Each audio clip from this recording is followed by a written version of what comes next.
हम हाथ से रेखा खींचे तो बनती है, बनते ही मिट जाती है।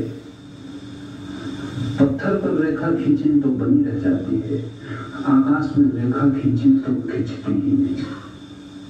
आकाश पर कुछ भी अंकित नहीं होता। इसलिए ऋषि कह रहा है, वे जो परमहंस हैं उनका सिद्धांत आकाश की भांति निर्लिप्त है। सिद्धांत, अगर सिद्धांत आकाश की भांति निर्लिप्त है तो सिद्धांत मत नहीं हो सकता, ओपिनियन नहीं हो सकता। क्योंकि जहां मत है वहां तो रेखा खींच जाती है। जैसे आकाश में बादल गिर जाए, ऐसा ही जब चेतना पर विचार गिर जाते हैं और चेतना उन विचारों को पकड़ लेती है तो मत का, ओपिनियन का जन्म होता है। आकाश से बादल हट जाए, खाली कोरा आकाश छूट जाए जिसमें कुछ भी नहीं है, रिक्त शून्य। ऐसी ही जब भीतर चेतना छूट जाती है जिसमें कोई विचार के बादल नहीं होते, कोई बदलियां नहीं तैरती, जिसमें कोई मत नहीं होता, तब जो शून्य चेतना है वहां जो होता है उसे ऋषि ने कहा है वही परमहंस का सिद्धांत है। सिद्धांत का हम जैसा उपयोग करते हैं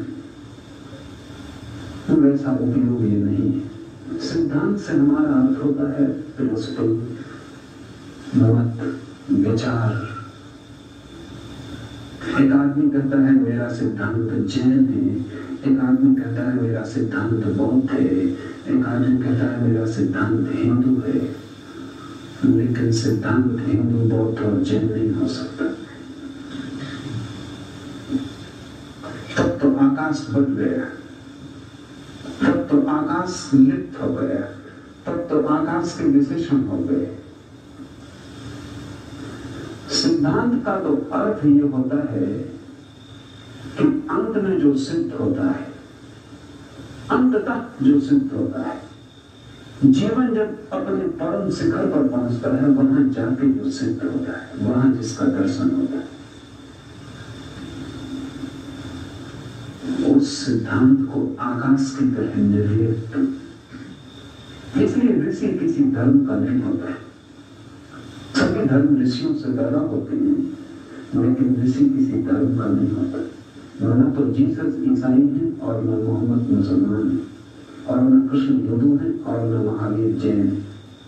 मजे की बात लेकिन यह है कि महावीर से जैन विचार चलता है, मोहम्मद से इस्लाम का विचार चलता है, लेकिन मोहम्मद मुसलमान नहीं है।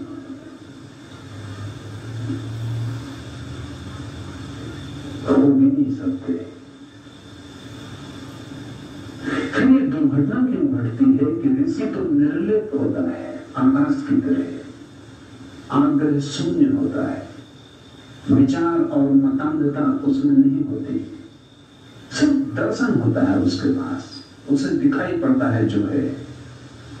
लेकिन जब ऋषि भी कहने जाता है तो जो दिखाई पड़ता है शब्दों में बंधता है और संकीर्ण हो जाता है।